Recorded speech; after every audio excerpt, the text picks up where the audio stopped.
These objects that we see arise from two sources, as I said. The flying saucers that we see, the real flying saucers, are vessels which were buried in the ice of the North Polar region millions of years ago. They were built when it was a tropical, fertile country, before the remnant of humanity removed towards the equator to escape the great cold, which instantly fell and froze entire cities and countries in terrific ice. The water mist in the air was precipitated in the form of a mist of ice. The flying saucers, which we see, are flying vessels left by the races living in those regions. Some of them are originals, some of them are copies made by the red scientists or the Russians. You will find that out someday. They began to search in Siberia some 50 years ago and found whole herds of mammoth frozen in the ice, some standing and some kneeling. In other words, in the natural position of animals, not as if there had been a sudden descent of water upon them, but standing, kneeling. Even found one where a mammoth calf was nursing, showing there was a precipitation of ice, which happened almost instantly. For a long period of years, they worked in that territory. So it's saying that at some point in time, some instant form of ice froze complete societies, froze all these animals in place instantly. I wonder what happened. I wonder what this ice age really was. Or was it a polar shift? The sun instantly got blotted out and went to blackness. That might turn things frozen instantly. Interesting. Then too, quite some years ago, there was a tremendous meteorite struck the earth in that area and crashed in a great field of ice. And following traces, that they also found the remains of an ancient city, an ancient civilization, and excavations.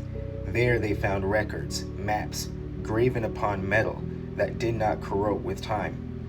With the use of these, they were able to locate other ice-locked or ice-buried cities. In time, they were able to break through the ice, in which some places covered cities to a depth of 2,000 and 3,000 feet. They had to mine their way to them, and it took a long time, but when they did, in some of those cities they found great warehouses in which were some of these flying saucers and also some other things. They did not find them until later parts, or immediately after this, the Second World War. That is when they first found quantities of them there. Not only did they find that, but they found the bodies of tens of thousands of those who were frozen suddenly in the ice. Many of them were dead, though their bodies were preserved. They tried to revive them. Apparently they have the technology to be reviving these people from the past, so we've heard about it with the Nephilim or the giants that they find. If their bodies are preserved right and if they've been put in a proper stasis, you can revive these people from thousands or hundreds of years ago. And these people knew that in the past.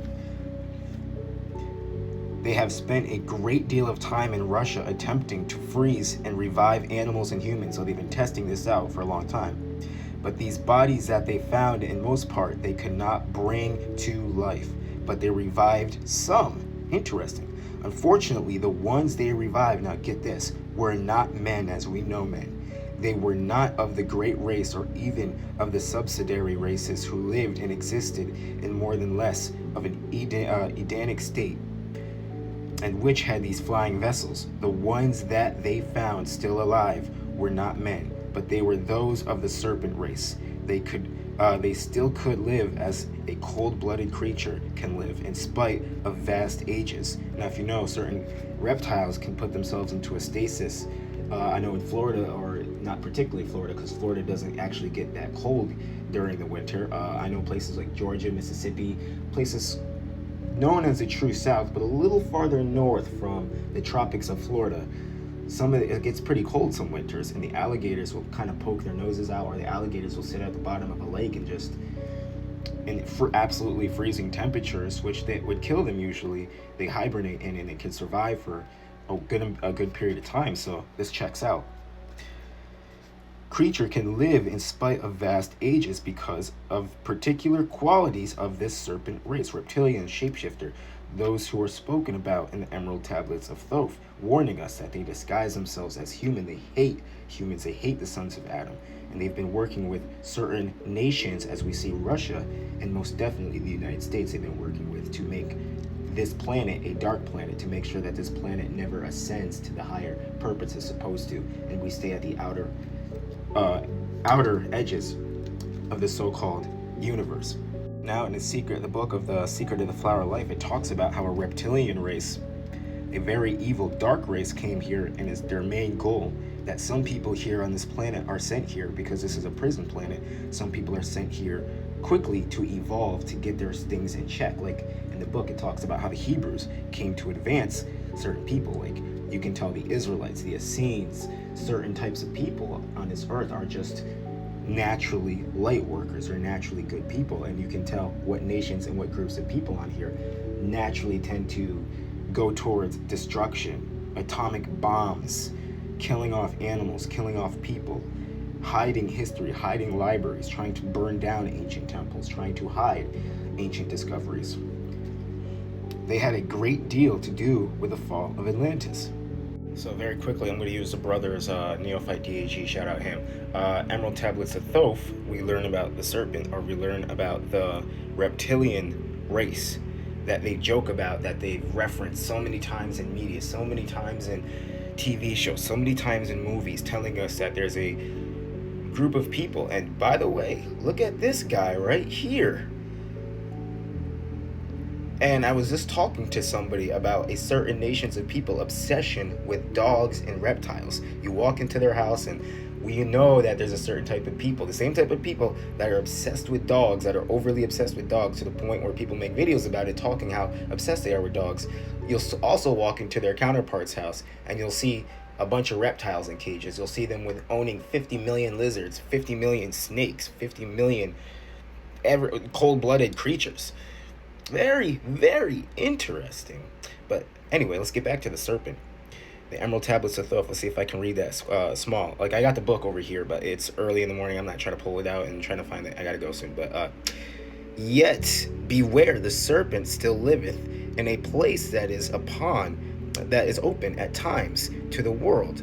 Unseen they walk among you, in places where the rites have been said. And there's different code words that you can use to dispel the thing of illusion, because it tells us that these serpent people can wrap an illusion around their head, and they can appear as humans, they can appear as man, they can appear in any shape or form as they want to. They can appear, and as I'm going to try to read from here quickly, they quickly started taking the place of leaders. They did this in Atlantis. Think about the scrolls from Marvel, and how interesting that Marvel has something called a scroll, an entity that looks very reptilian, that can change its appearance, that can change its face, that can shapeshift. And most of the time, they're shapeshifting into high-level leaders, high-level officials, celebrities, superheroes. This is what they did. They started quickly replacing the leaders of Atlantis, and Atlanteans fought with them, and Atlanteans and Lumerians fought with them, and they beat them. And then the Russians, towards the end days, in these last days, Satan's short little period of time, these guys popped out again. They were unthawed, and now they're back. So again, it tells us to beware. They can hide themselves amongst men. Right now, some of these people that are walking around are not human. This is why I gotta say, be very careful. Not everybody you see is the son of Adam. It's right here. In the time of Atlantis, the serpent priest at one time replaced most of the rulers, the leaders of the Atlantean people, by secretly killing them and then having one of their serpent race assume their place and their features. Sounds familiar. Sounds like they've done this a bunch of times. So the Russians got tricked. The Russians thought they were doing something good, and they've opened up a Pandora's box that they can't close. So, and as you see, they quickly took over operations, saying, "Thank you, Mr. Russians. We will assist you guys shortly, and we will assist you guys for a little bit. But what we're going to trick you into doing is giving you the locations where they, as it says, they quickly got together and they started going all around the world and finding other frozen and other hidden locations where their people were in stasis, and they started reviving them until there was hundreds and hundreds of them." Down here it tells you, I think 743 of the serpent people were thawed out or were revived. But the serpent race hated man from the beginning because man kept them from ruling earth. And when some of them were released from their frozen bondage, they began to help the Antichrist to destroy man. They hate the Israelites, they hate the sons of Adam, and they work with certain nations of people on this earth who signed on the dotted line. Who do you think are those nations?